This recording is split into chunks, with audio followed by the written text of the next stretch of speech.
Yeah, Mac, you mentioned in the preseason that you were glad that you were being allowed to get away from the rugby style punting. Um, two games in, I mean, you're second in the nation in punting, um, and not a lot of returns on your punts. Just in your own words, tell us how excited you are about how your season has began and how you've been punting. It's a good start.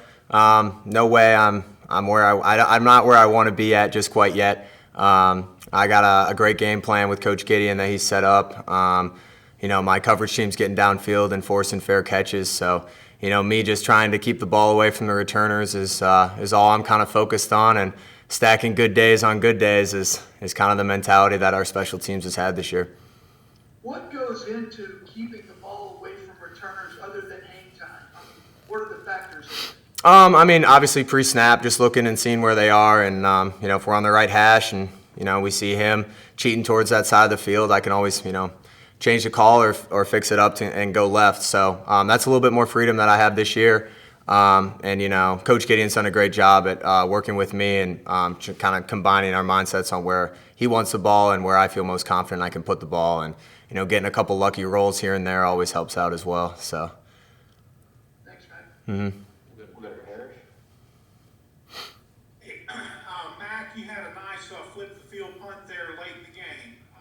Did you have a conversation with Coach Gideon before you went out? What was that like? Yeah, so him and Coach Goodwin actually both came up to me and just keep it the same. That's kind of what it is. I got a little checklist, a little mental checklist that I do, but in the end, I just kind of went out there and treated it like any other punt and just tried to get it out of there and put the boys in the best position possible.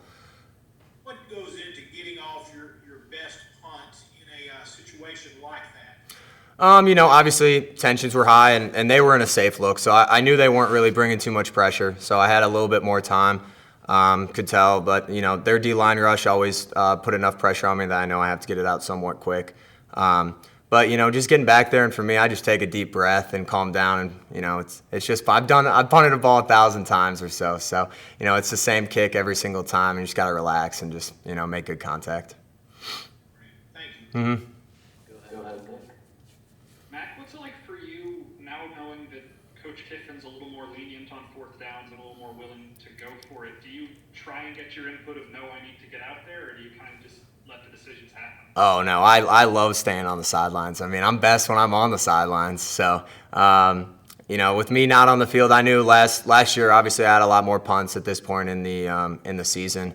And but I getting a couple opportunities compared to 8 or 9, it's actually more calming for me because I know I'm not gonna have an overload work day when I'm out there. I can just go out there and kind of like in high school, just go out there and kick and have fun with it. This being my last season, this is one of those years where I want to soak everything in and enjoy it the best I can. So yeah. Kind of a bigger picture question here for you, but you've played a home game and a road game now with all this COVID-19 stuff. Can you tell the difference between home games and road games anymore, or are the smaller crowds just kind of the same? I think Kentucky had some rowdy fans on the sidelines for sure, so we heard them talking to us. But overall, I think I kind of block everything out when I'm on the field. I don't really end up hearing anything. But I know it has been quieter. It has been quieter, and I think that is a little bit nicer in the way you can kind of hear more what's going on and hear the cadence and hear the checks. Sometimes you can't even hear that in certain away games. So it is nice, being able to hear everything again. David, go ahead.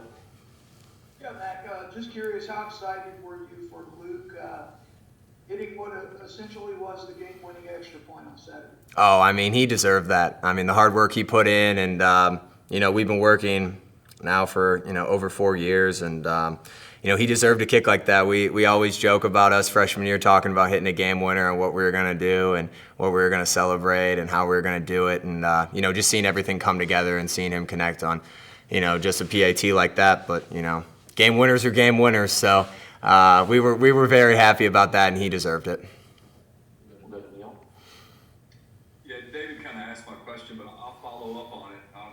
Did you have even a moment, maybe probably not during the moment, but afterwards, to sort of reflect on the irony of all that? Elijah catches the game-winning touchdown, an extra point got missed on the other end. There was a lot of karma there, kind Oh, absolutely. And we actually, one of our coaches before the games came up to Luke and said, tonight might be the night. Tonight might be the night.